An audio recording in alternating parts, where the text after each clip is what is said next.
Hello, Hi. everyone. My name is Raul, your angelic messenger, and I'm extremely excited to have my first show with Enlightened Conversations. And I would like to take this opportunity to thank Michelle Lightworker for giving me such a brilliant opportunity to be able to host 5 shows throughout season 2. I'm extremely excited because my first guest is not only a friend, but it's actually my publisher. And her name is Christie Lyons. Christie is a Lightworker, publisher, writer, and the founder and director of Wildlight Universal. Wildlight Universal is the umbrella name for 3 businesses that she runs. One is Wildlight for the Soul, the second one is Wildlight Publishing House, and the third one is Wildlight for Humanity. Christie prides herself on being authentic and seeing the light and love in everyone. In everyone she meets. And this shines through in everything that she actually does. Helping others through the writing, helping others through becoming an artist and becoming that published author that they all want to be. Her passion is not only in writing, but also on mental health, which is quite important, children's rights, and playing a part in healing humanity. So, Christie, welcome to Enlightened Conversations, our first show. Thank you so much. I'm very excited. I've got butterflies in my tummy, as I'm sure you did when you had your first interview. I got butterflies in my tummy and everywhere. No, it's very exciting. I'm so pleased that you asked me to do this, honestly. Brilliant. Yeah. I guess that I would like to start our conversation with a topic that I know that is dear to your heart as it is to me. And it's kind of like a statement. And the statement goes, achieving one's dream through helping others achieve theirs. And that's part and parcel of what you do, Christie. So perhaps you want to kind of like enlighten us a little bit more in that. Of what that means to me? Yes, Yeah. Yes, what it means to you. Yeah, so basically, you know my story, but many people don't. How I came about the publishing business was when I miscarried back, it was now almost 4 years ago. I miscarried just before Christmas. And I was led to a beautiful book by Karen McDermott called The Visitor. When I read that book, I think I read it in one night. It just explained, because I was searching for answers as to why this had happened, you know, on a spiritual level. And prior to that, I wasn't actually very connected to my spirituality. But I read this book in a couple of nights and it just resonated completely with me. There were tears, all sorts of things, as you can imagine, but it just made sense. And so from there, I contacted Karen and said to her, you know, look, thank you so much because you've opened something up in me and you've helped me to start the healing process with having lost a child. And we got chatting, you know, that's how our friendship began.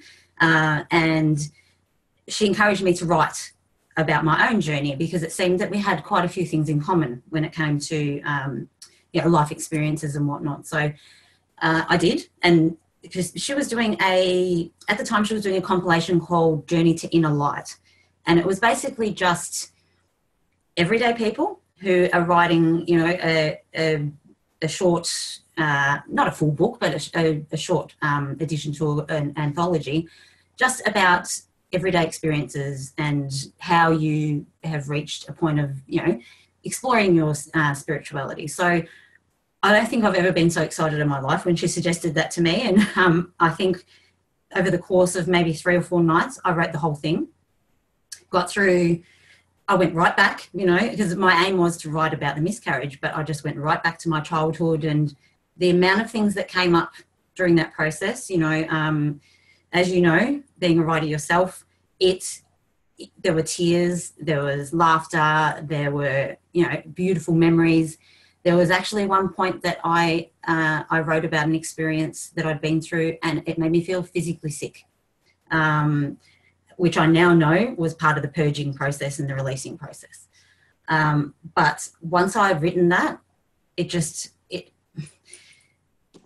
was so amazingly therapeutic. You know, it was something that I didn't even realize I'd held on to for so long through my life experiences.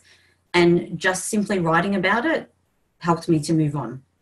And so when I finally saw that in print, you know, it got published and it was in the compilation.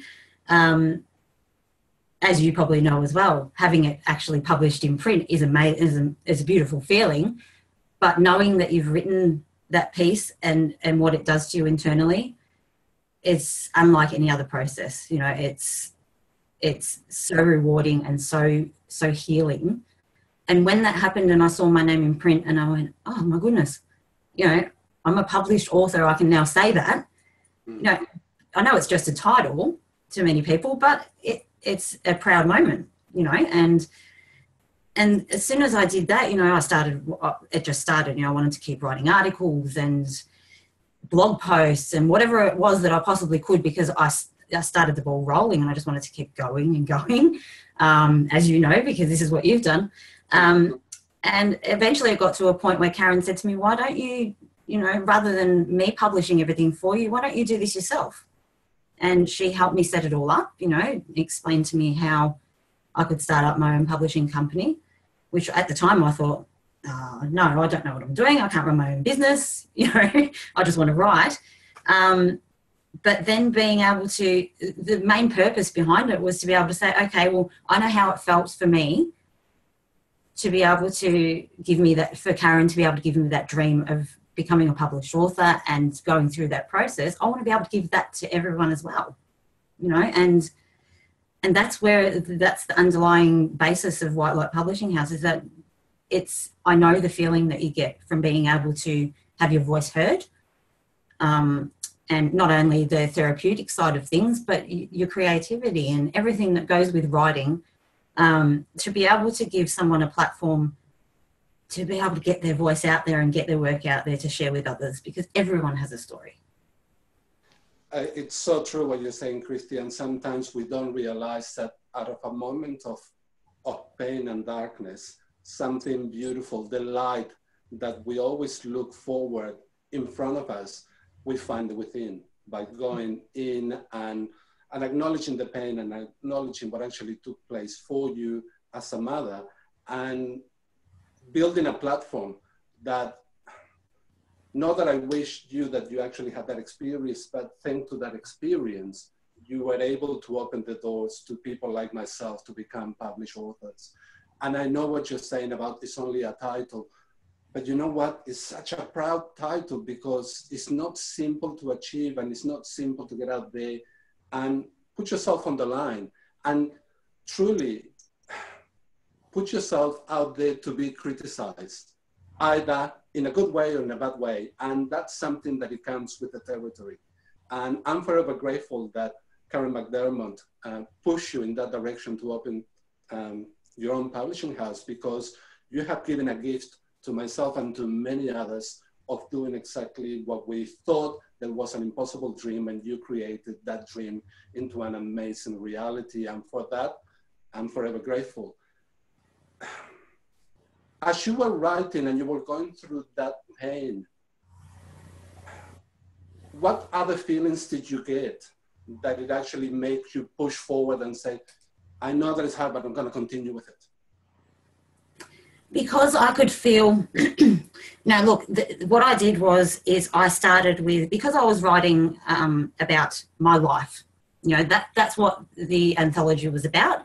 It was about writing about your life experiences. So I'd always said for many, many years, you know, every time I'd spoken to someone about an experience that I could relate to, they'd go, oh, you've been through so much, you know, how old are you? And I, you know, thinking, because I look young, but, you know, I'm 37, but I'm still young. And a lot of people would say to me, geez, you've been through some challenging times for someone of your age. And I'd say, yeah, I could write a book about it, you know, and that's something I'd always joke about. But never did I get to the point where I thought, oh, well, maybe I will. You know, I journaled, and journaling is something that I did to help me through dark times. And look, it's an amazing thing to do. I can't recommend it highly enough. But putting pen to paper, and first of all, I wrote about the miscarriage because that was what was happening at the time. But then I thought, okay, well, maybe I'll do a timeline. Just a brief, you know, dot points, starting from childhood, you know. What are the major milestones? What are the major challenges I had? You know, deaths in the family, you know, just major things that I thought, okay, well, these are the things that I always seem to be able to relate to other people about. And once I wrote them down, I looked at my page and went, wow, yeah, I have been through a bit, you know. And it was confronting, most definitely, you know, because I thought, okay, going back to some of the things, you know, you think, okay, yeah, that's easy because I know I've dealt with that, so I can write about that easily and it will flow.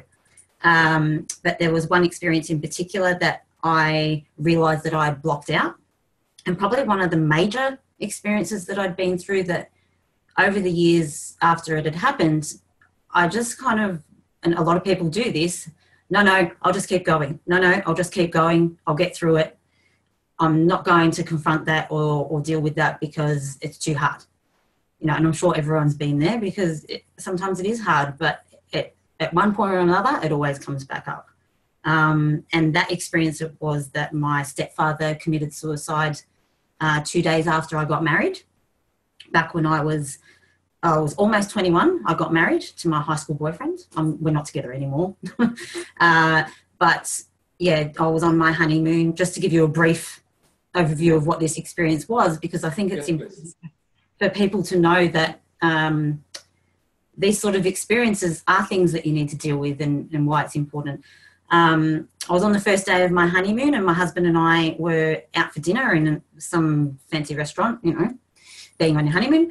And this was also probably the same point I realised how deep my connection with spirit was as well, which that's another story. But we were sitting out for dinner and one of the waiters came over to me and said, "Excuse me, Christie?" And I said, "Yes," because we were having dinner in our hotel. And they said, "You've got a phone call." And I thought, oh, that's odd. Why would someone interrupt us for dinner on our honeymoon? Surely the phone call can't be that important. And it was my mum. And she just said to me, "Can you go down to your room and give me a call back?" Immediately, I said to my husband, "We've got to go back to the room." And we got in the lift. And I remember standing in the lift and thinking, my stepfather's killed himself. And I don't know where it came from because I had no idea that he was suicidal. I'd just gotten married, you know, we were in bliss. But I felt sick and I knew what had happened. So I got back to my room, called my mum, and yes, she confirmed that's what had happened. You know, I vomited and all this sort of stuff. It was horrible. But going back to the writing process, when I looked at that part of my life on my pet list of things that I'd experienced, that was one that I thought, how am I going to get through this? You know, I've never even confronted it whatsoever. And now I have to. And that was the part I was referring to when I said I felt physically sick. Because I had to write about going to pack up my things in the house and being in the same area where he did it. All these really horrible things, you know, that, as you can imagine, it's mind-blowing and it's, you know, a really horrible feeling. But once I did that, you know, I bawled my eyes out and felt like throwing up and all sorts of things. But once I'd finished writing about it and then I was at the next point, it was honestly like a massive, I sat back and went, oh my God, you know? Yes. And I couldn't believe that I did that. Yeah, it's an experience that marks, a turning point in your life, but it actually marks you as an individual, and it creates that stage in your life, what you used to be and what you are now, because our experience actually changed you. And I can relate, not exactly in the same terms, but something similar happened. And you don't know that in 1 minute, in 1 second, in one phone call, your life has actually been turned upside down. And what do I do now? And you can only roll with the punches, exactly as you did. And you were talking about writing in your journal, and that's something that I hold dear to me. I write in my journal, and people sometimes ask me, oh, why do you become an author? What do you write? And my answer truly is because I can no longer help it. I'm constantly writing, regardless of whether it's going to be published or not. The diary stay with me. Thank you so much for sharing that episode of your life that is quite poignant, but also to highlight to our listeners and our viewers that, you know what, where souls living a human experience, and that human experience changes you. But sometimes it catapults you into something else that you never dreamed of.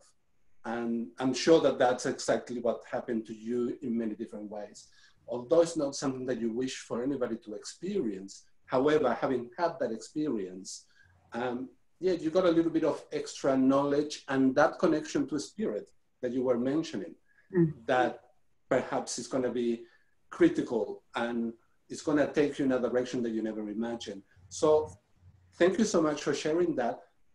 Let's talk about that connection that you got with spirit, because sometimes people think that we are ET, extraterrestrials, and we're just so unusual that we connect with spirit. And you and I know that we are human beings, souls living a human experience, so there's nothing different. However, the connection sometimes is slightly different, what you have and what I have. So why don't you share your connection, how did it happen, how it took place, how do you manage it? So, yeah, I completely agree, you know, and it's something that I spoke to Michelle about earlier, and something that I speak a lot about on White Light for the Soul is that, the terms we use, you know, psychic, medium, clairvoyant, whatever it is that people put the name on themselves, you know, I prefer to use the term Lightworker because it's broader. But everyone has different ability, different ways of connecting with spirit, and that's all it is. It's not a matter of, you know, I heard some psychic saying one day, only certain people are born with this gift. No, that's not true at all. You know, everyone has come from the same place and we're all returning to exactly the same place. And we're all just as much connected if we want to be as the next person. It's just a matter of how we connect. So like you said, you know, some people might actually physically see people who have passed, or people in spirit entities. Some people might hear, you know, all the different clairs. Myself, I'm mostly clairsentient and claircognizant. Pardon me. I get a knowing. And I was trying to explain this to somebody the other day of how, because I also hear things or see things, but I don't see them in the sense of there's a person standing in front of me and I can describe it. It's in my mind, you know. I might be laying in bed, which is, I'm sure you know, late at night is when people visit, when you're trying to get some sleep, because that's when you're most relaxed.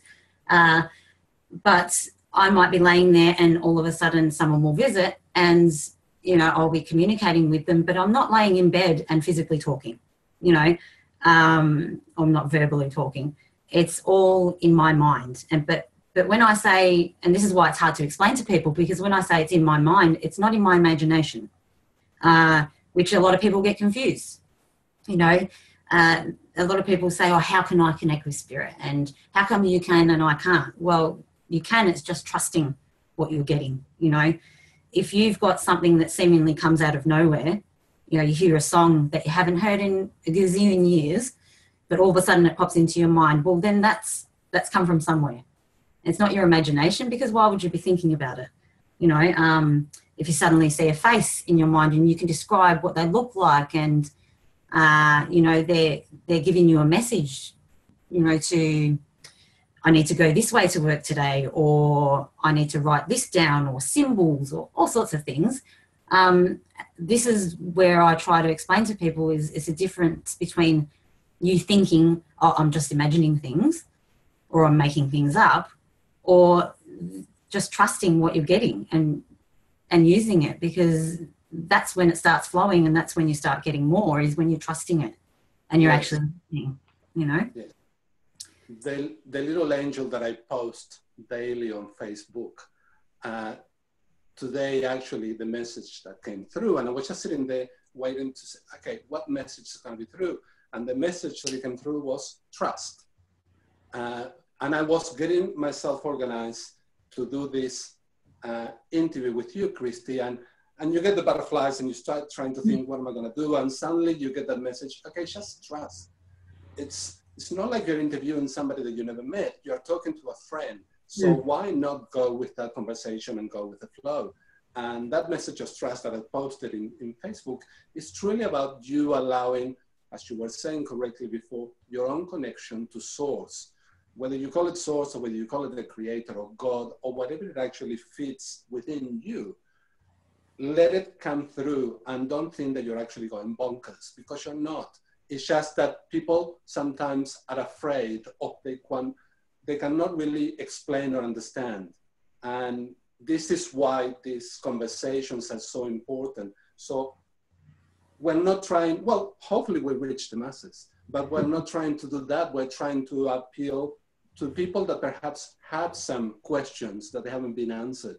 And by you telling your story, Christie, they're going to realize that, I don't know, you're not with a halo, you haven't got wings. It's all about the energy. And although angels are depicted in that way for us to understand, it's truly about that energy that comes from source, that we give that angelic realm to it.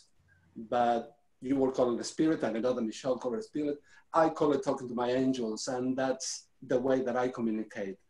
Nonetheless, your pathway from writing that short story for a compilation to getting your publishing house now has, well, since the middle of 2016 to now, things have actually, to put it in a really graphic way, exploded for you, but in a really nice way. Tell us about it. Yeah, so, well, look, and I just wanted to go back for a moment, if I can, just because it came to mind, that's all.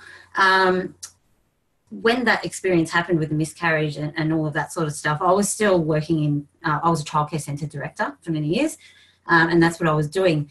But I believe that when, that started with the writing process, but it was when my younger son, Nate, was born, is when I really fully was engrossed in spirituality. And I guess that's when I started to trust, if we're talking about trust. You know, I did a lot of research after I miscarried and started looking into things. But when my son, Nate, was born, was when I guess I got that moment where I thought, yes, now I really believe it. Now I really believe my connection. Now I fully trust, you know, because a lot of people, they read books and they, you know, they see psychic mediums and all sorts of things, you know, they practice their skills, but there's still that little inkling of, maybe I'm still making it up. And look, it took me a long time before I got to the point where I said, no, I'm not making it up. This is real. But I know that that's a thing for a lot of people, because a lot of people message me about that and say, oh, I still don't fully trust it. But I thought it'd be important to share with you when it was that I fully trusted it. My son, Nate, was born with 2 holes in his heart. He was born 5.5 weeks premature, so he was already very vulnerable. When he was 10 days old, he had open heart surgery. So you can just imagine, and especially for those people who are parents as well, this vulnerable, you know, premature baby who is having open heart surgery, you know, major life-saving surgery at 10 days old. You know, he was tiny. Now, the thing that scared it scared the absolute heck out of me. You know, I didn't know if he was going to live. I didn't know if the one cuddle I got to have with him before they took him into surgery was going to be my last. You know, you can just imagine how heart-wrenching that was. But while he was in surgery, which was about 7 or 8 hours, the surgery, I had a dear friend who I've actually disconnected with now, unfortunately. But she was a dear friend of mine who taught me the tarot. And she's very connected to spirit. And I remember her messaging me halfway through the surgery and saying, your grandfather is standing right by Nate's bed, and he's watching to make sure that they're doing the surgery correctly. Because my grandfather had passed a couple of years prior, and he had more than one open heart surgery, so he knew all about it. And she gave me that message, and I remember her saying to me just before he went into surgery, she said, lean into the, you know, how they're in a humidity crib? Yes. With all the wires and the tubes and everything. And she said, right before he goes, she goes, put your hand in, your left hand, put it over his heart. And she goes, I want you to envision and feel the green emerald energy from Archangel Raphael flowing in from from spirit right through your heart and into his. And I did that. I was bawling my eyes out, you know, as you can imagine, not knowing if he was going to live. But I did that, and the feeling that I got, as I'm sure you know what that feeling is like, you can physically feel the energy coming through, and the love and that trusting feeling that, yes, this is happening and this is going to help. So that combined with the message I got from my grandfather to say, don't worry, I'm standing here watching and I'm making sure they're doing a good job. He's going to be fine. And he was fine. But those two things combined, you know, the healing energy and the message from my grandfather, that was the moment that made me say, okay, yes, now I trust everything that I'm getting, because that just saved my son's life. So I just thought that was, and I've completely forgotten what you said before that. Never mind. We'll get back to the question later. Yeah. We're going with the flow, and it's beautiful. That idea of trust, that idea of feeling the energy, that idea of truly surrendering and allowing things to actually take place without putting a question mark on it, simply going with the flow. And that's exactly what you did by connecting to source, by allowing that emerald green light from Archangel Raphael to flow through you and into him. It's just beautiful. But also, what is beautiful is the idea that I always hold dear, that we cannot solve everything. That's what we actually have, angels on earth. And a surgeon, yes, that operated on your son to actually fix its little heart, that's an angel on earth. Creator created all these different specialists, whether it's a natural therapist or it's actually a cardiologist that is going to operate on somebody's heart. They are angels on earth. And we as souls living a human experience, we cannot separate ourselves from that. And that's what sometimes people just say, that asking Archangel Raphael for the energy as you did is going to be just enough. It is, but the doctors also needed to play a part in it. Mm. Absolutely. And like you say, that cardiologist, I'm forever grateful to him. And I'm continually amazed by these cardiologists that work on such young children. Their heart is tiny, you know, and you see the scar that my son's got, you know, it's quite big. But you just think it's such an intricate surgery to be able to do that physically, mentally, emotionally, you know, all of that. But the heart surgeons in the Royal Children's Hospital in Melbourne are the best in the world, you know. So you know, there's many factors that come into play, and a lot of people forget these little things too, you know, the fact that we live in Melbourne. If we didn't live in Melbourne, you know, I know a lot of people who live interstate, they have to fly their children into Melbourne for heart kids that need surgery, and sometimes they don't survive the flight. You know, so the fact that we're living in Melbourne, you know, I'm blessed for that. You know, I'm blessed that the doctors at where I had him picked it up so that he could get taken to the children's, because otherwise they might not have picked it up and I might have taken him home, and, you know, he was drowning in his own blood. You know, blood was going into his lungs. So, you know, all these little factors that people forget, like you said, earth angels, you know, all these doctors and, you know, even just the staff in ICU, you know, there's just so many people that are there that might just give you a reassuring smile or a hug that you think, yes, I needed that. Thank you. You just got me through the rest of the day.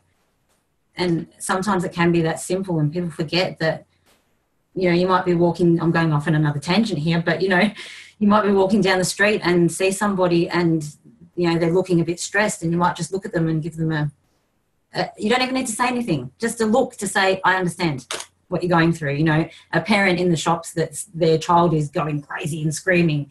You know, I did that not long ago in the supermarket. Their child was having a massive tantrum, and I saw the look in her eye, and I just said to her, having a fun day, huh?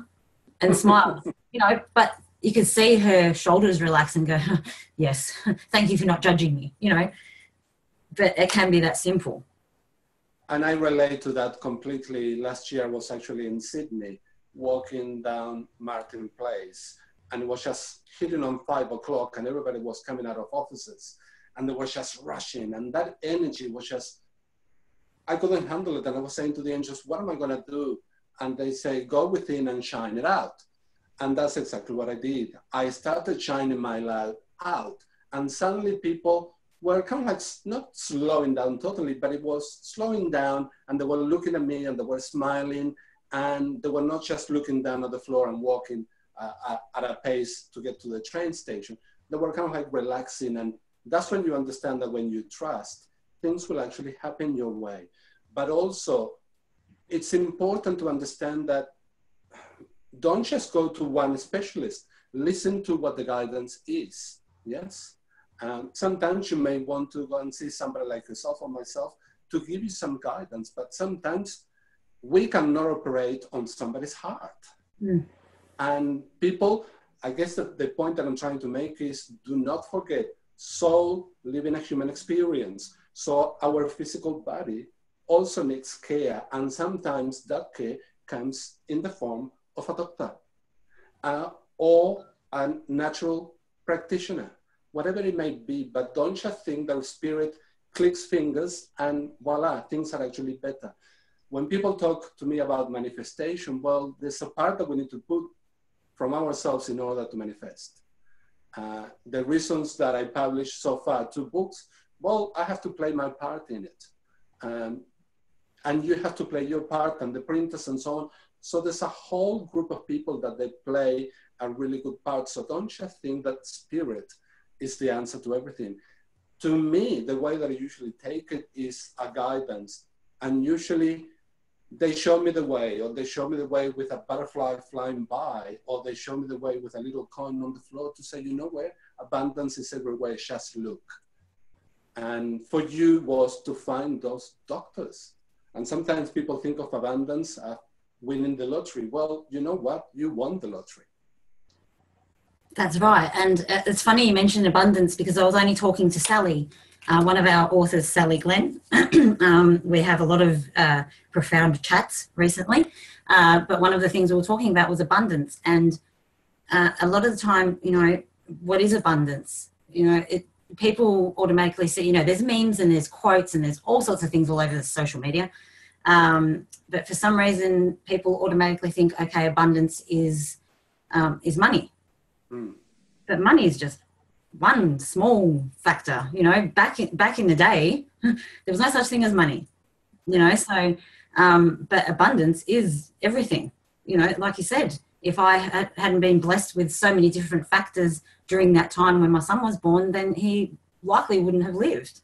And the fact that I can see that as being a positive experience, because the fact that I went through that and he went through that opened up what I was doing. You know, I stopped working in childcare because it took away from my family time, and it led me down this path with spiritual guidance and healing and the publishing and all that sort of stuff. So had he not been born with 2 holes in his heart, I probably still would be working, you know, 1,000,000 hours a week, you know, staying back late every night and working from home as well as at my job, and not even taking this path at all, not yet anyway. So I'm blessed forever that happened, as hard as it was at the time, but I learned so much from it. And this is the thing, no matter what happens in life, no matter how, and in fact, the most challenging experiences we have bring us the most magic.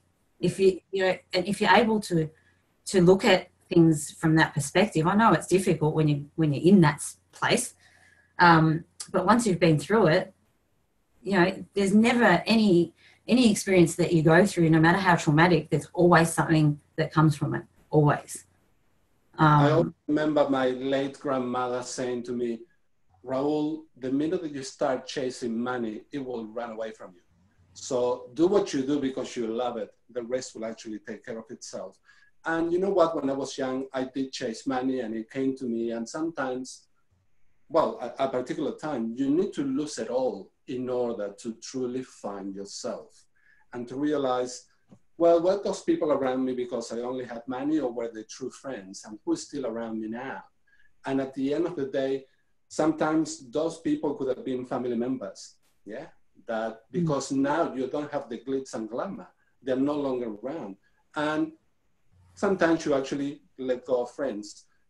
That type of thing, that people come into your life for a reason, for a season, or for a lifetime, and you have had those, all three of those. And it's so important that you lived it and that you live through it, because now you can do what you do with a sense of, I want to take abundance to a point of self-ownership, if you know what I mean. You were talking about working 1,000 hours as a director of a childcare center. I'm sure you're not working any less now, because I know that for a fact. It's that ownership that what you do is your own making, it's you. You wanted to create this. And not only you create it, it's just expanding so fast. From the time that I met you to now, it has grown immensely. And that's no coincidence. You needed to go through all of that in order to be at this point. And although it was hard and you had hard lessons, so did I, but you know what? I am grateful for those lessons that you lived, that it brought you into my life. Thank you. Because I couldn't have done it without you. And people, and I speak for myself, you always think, oh, those, oh my God, kind of like demigods. And then no, there's just people like you and I that they gave it a go. And I remember once somebody told me, you know what? If you write a page a day, in 1 year, you got a book, 365 pages.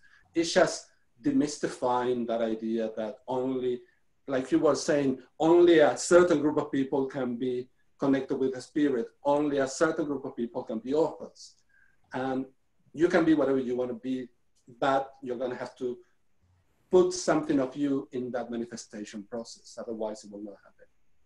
Well, that's the thing. And when you were talking about manifestation earlier, you know, I have a lot of people, you know, because I provide spiritual guidance and readings for people. But one of the most common questions or queries that I get, and I'm sure you've seen this too, is, you know, when am I going to find love? And they're always common, you know, when am I going to get money, or am I going to get a new job, and, you know, all these sorts of things. But I continually say to them, yeah, I can give you guidance of what it is you need to do. More often than not, a lot of inner work needs to be done. And actually, I've found very recently that the same type of guidance I'm having to share with people, it must be the time of year, but that they need to really get in there and allow themselves to be raw, you know. And one of the examples I give them is, you know, you can put a Band-Aid on a wound, and keep putting a Band-Aid on and keep putting a Band-Aid on, and it might fix it for a period of time, but underneath it's rotting and it's getting infected and it's doing all these nasty things. So until you reach in and rip it out so that you can properly release and clear it and clean it and allow it to be raw and painful, then it's going to keep happening, you know. And relating back to manifestation, there needs to be action from people too. You know, like you said, you can't click your fingers and say, okay, bring me my soulmate, you know, which, sorry, that's another topic, but soulmate, I don't believe is what a lot of people think it is. But, you know, you can't just click your fingers or send a prayer and say, okay, well, let me win Tats Lotto, you know. Yeah.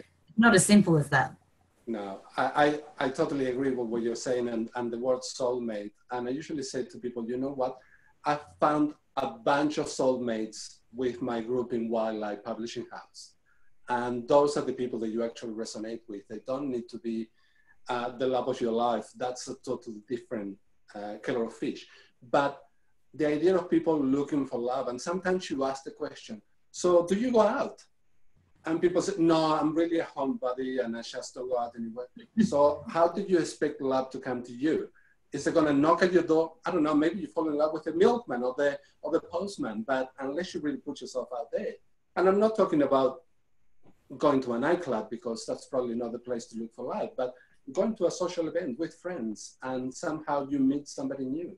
And that's sometimes that you see, and Spirit gives you that guidance to give to that person to say, socialize a bit more, because in that social environment, you may find somebody that it will complement you, will not complete you, because you're a complete person. And that's the thing, you know, and a lot of the times I ask the question first up, if they ask me about finding love, I'll say, well, what is it you want from somebody? And they'll give me a list of things. I want attention and affection and for them to care for me and genuinely love me and all these lists of things. But then I'll say to them, well, do you give that to yourself? Genuinely, do you nurture yourself? Can you look in the mirror and say, yep, I'm 100% happy with who I am? And all those lists of things that they're looking for in a partner. If you can't give those things to yourself, then how do you expect someone else to? And that's I truly believe that, if you don't like the person you see in the mirror, for example, then why would you be attracting somebody else to love those aspects of you if you don't love them yourself? And if you're not giving yourself the respect, to set boundaries and say no to things that you don't want to do, and, we could go on forever, and when it comes to looking for love from another person, if you're not giving yourself those things, then I don't believe that you're attracting the right person to be able to give you that either. Yeah. And you just mentioned a phrase that actually reminded me of a colleague of ours. You were actually mentioning aspects of you. And a colleague of ours, Rosa Carafa, she wrote a book called Aspects of Me. Kind of like looking inwards and seeing who you truly are and what you're actually offering to the outside world. And that's quite important. And I remember my sister that she lives in the States, my older sister, she says to me, look at yourself in the mirror naked and then go down from top of your head down without criticizing. And if you criticize, you start over again, because you need to love everything in order to send that energy of love out. And not many people actually stand in front of a mirror and look at themselves, unless they're making themselves up and they're going out. But otherwise, it's a quick thing and off you go. Nobody truly stands there. And I have done it, and it's quite confronting, because it's not an easy thing to really look at yourself and not criticize. Yeah, and not only the physical appearance too, but one thing I noticed too is that this is a hard lesson that I had to learn for myself too. I kept getting into relationship after relationship, and it wasn't working. I'm sure everyone's been down that path and you wonder why. But it wasn't until I was on my own, and it had to be for quite a while, till I could sit there and genuinely say, I enjoy my own company. Until you can 100% say, yes, I enjoy my own company. I'm not in need of validation from someone else or idle chit chat to keep me distracted. You need to be able to, that's part of loving yourself, I believe, is being able to like yourself too. And to feel content and at peace with just being alone and just being, not having to keep busy or distracted or, anything like that, but just being able to sit there and say, yeah, I'm happy.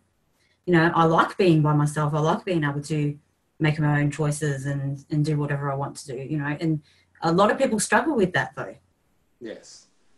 And it's a really good point, because when you learn to be by yourself, then you could truly enjoy somebody else's company, because you're actually willing to listen, to pay attention to what they're saying, not just listening or hearing the rain outside, truly listening to the message that they're giving you, not only with words, but also the energy that they're sending towards you.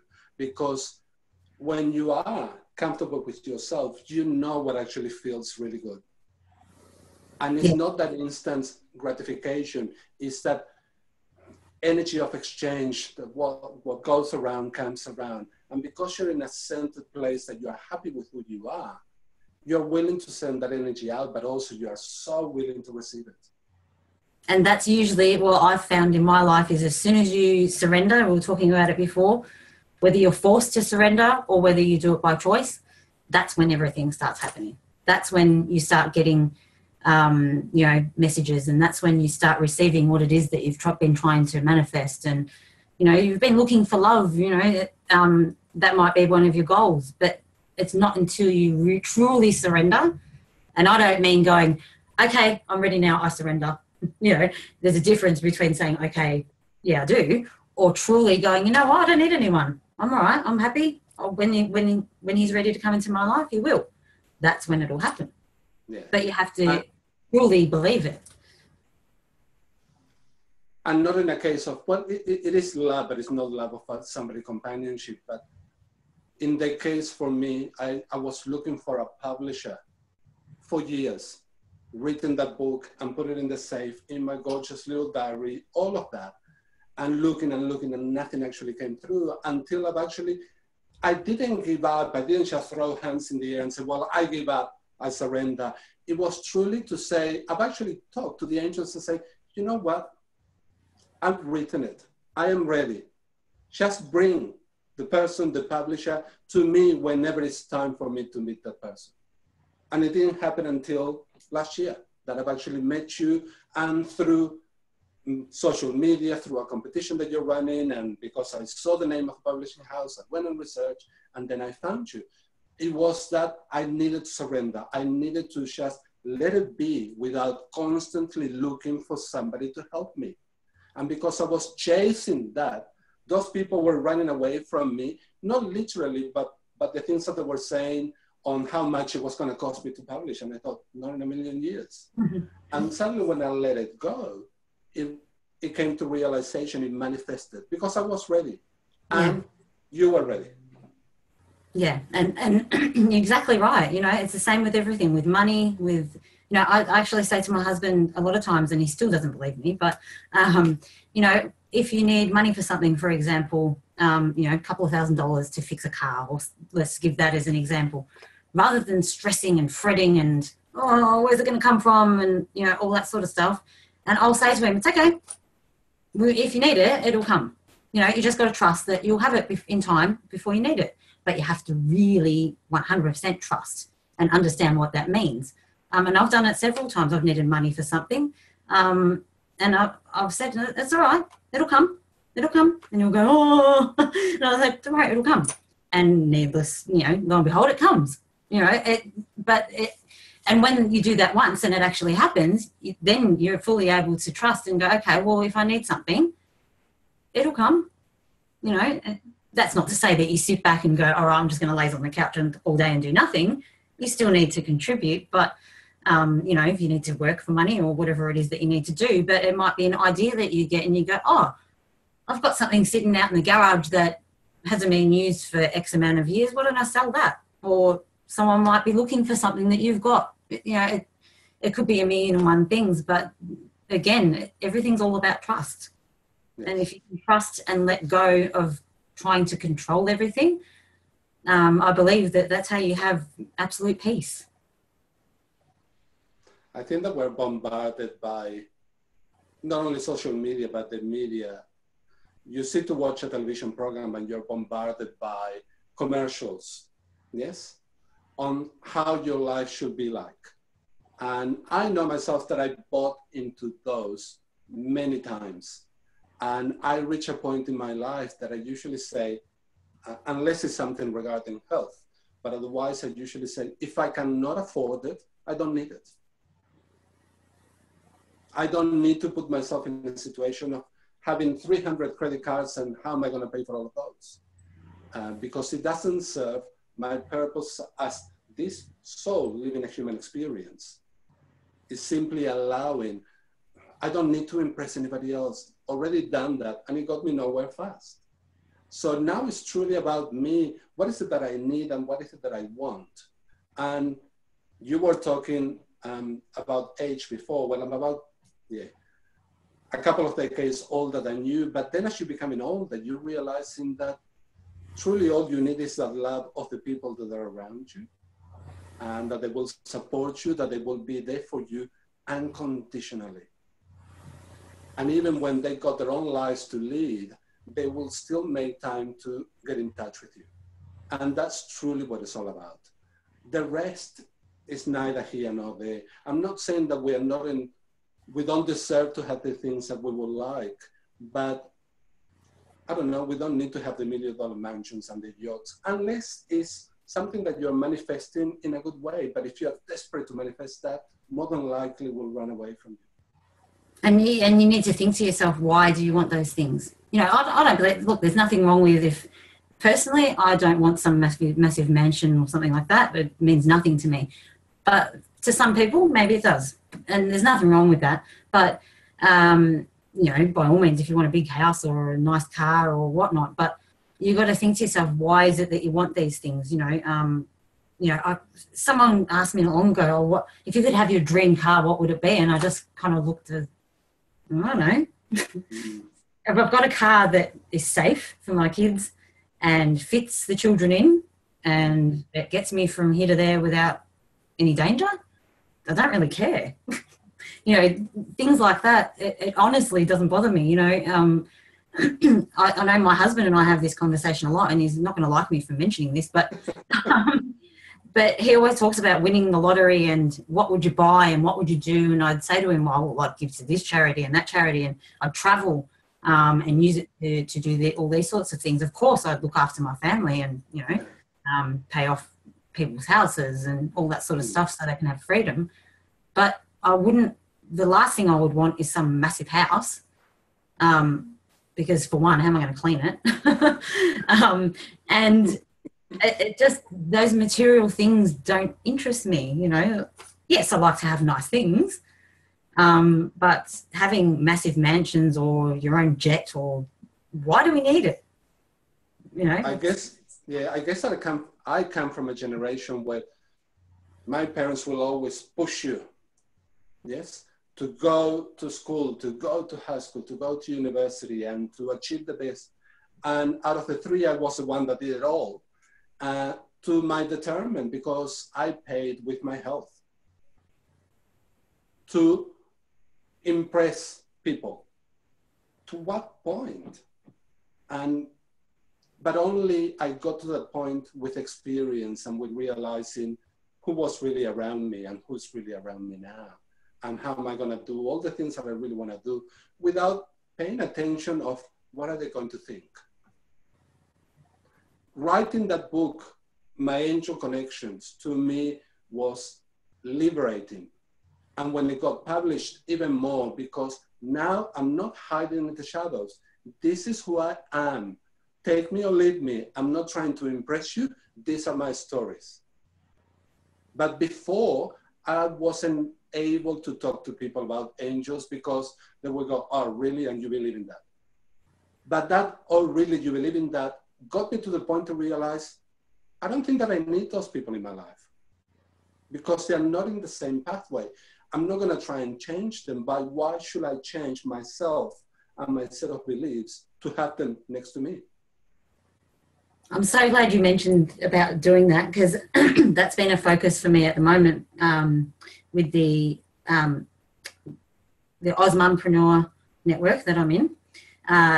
They've asked you actually won an award last year for that. Yeah, I got a bronze award for Influencer of the Year, which I was... Congratulations. Completely unexpected, but it was amazing. But this group of women, my goodness, they're just... yeah. Initially, when I heard the word Osmompreneur, I thought, oh, a bunch of business women. And I actually was a little bit put off because I thought, oh, all these women with money. You know, I was very judgmental myself, you know, all these women with money and businesses and stuff like that. Completely not the people I would want to interact with. That was my initial thought. But after going to the awards and the conference, every single woman that was at that conference, you know, hundreds of women, they're all about building one another up. You know, they've each got their own business, but there is absolutely no competition between them. There's, I'm part of that network now ongoing for life, I guess. But it's all about building one another up and lifting each other up to shine. You know, this bunch of women are just brilliant. But getting back to the reason why I mentioned them is because we were asked to choose our word for this year. You know, as part of our vision board that we've done for 2017, you know, for the business, and what my word would be for this year. And the word I've chosen is real. Real. The reason I chose the word real is because, similar to you, I'm fed up with filtering the posts that I put on my personal Facebook page and in personal relationships. You know, it's all well and good, you know, I have the White Light for the Soul page and White Light Publishing, and, you know, we can talk about spirit openly and all that sort of stuff. We can be honest there because that's the group of souls that have chosen to join those communities, and so they understand. But yes. I noticed that I was filtering what I was putting on my personal account for the same reason, you know, because some people go, oh, what a load of rubbish, or I'm not into that spiritual stuff, and, you know, all this sort of stuff. But I thought, well, why am I doing that? You know, this is my personal page. I should be able to be even more real with people. Yes. Because they're the connection that I've got, a family and friends and, you know, all that sort of thing. And I thought, well, same as you. If they don't like it and they don't believe it, or they want nothing to do with it, well, they unfollow me, unfriend me. That's you know, it's my belief. Yeah, no, good on you and well done. Christie, the hour has gone by so quickly. Yeah. All this amazing information and chats that we have had. And just before we depart, tell us where people can find you. Yeah, so we've actually got a couple of websites up already, but we're about to launch our brand new website, which has White Light Universal, White Light for Humanity, White Light Publishing House, and White Light for the Soul, all on one website, rather than having all these different places to go. So that will be launched, we're hoping, next week. The website is whitelightuniversal.com.au. And from there, universal.com.au. Yeah. And from there, you can access whether you want to go to White Light for the Soul or White Light Publishing, or you want to learn more about the humanity side of things. Everything's all in the one spot that way. We're also on Facebook, Pinterest, Instagram. Yeah, so anywhere on social media, you can find us in one way or another. But we're very excited about the website because we're, along with, and you don't even know this yet, Raul, but along with the website launch, we're also launching a membership and a subscription option. Oh. So anyone who subscribes, and it's all free, they'll be able to get updates directly to their email with new books coming out, with special competitions, you know, for publishing and for reading specials. They'll get access to our digital magazine, Celasta, which is about to be released as well. And I'm going to start doing video guidance every week. Brilliant. Well done. Amazing. A little bit scary for me, but now that I've done this, it should be fine. You're natural. No issue there. Website again, please. whitelightuniversal.com.au. Excellent. Christie, before we go and before I say goodbye, I know that you're going to draw out of your little deck of cards the one card for the viewers, please. Yes. No Just worries. quick. Yeah, okay. We're running out of time, are we? Yeah. Okay. No problemo. Okie doke. Oh, one's flipped over. Okay, we have It's Never Too Late. I don't know if you can see. Yes, perfect. I think the light's shining on it. It's a little bit of a glare. It's never too late. So, and this is not just based on age. Yeah. You know, a lot of people think, oh, it's never too late, that I'm too old. It's not just based on that.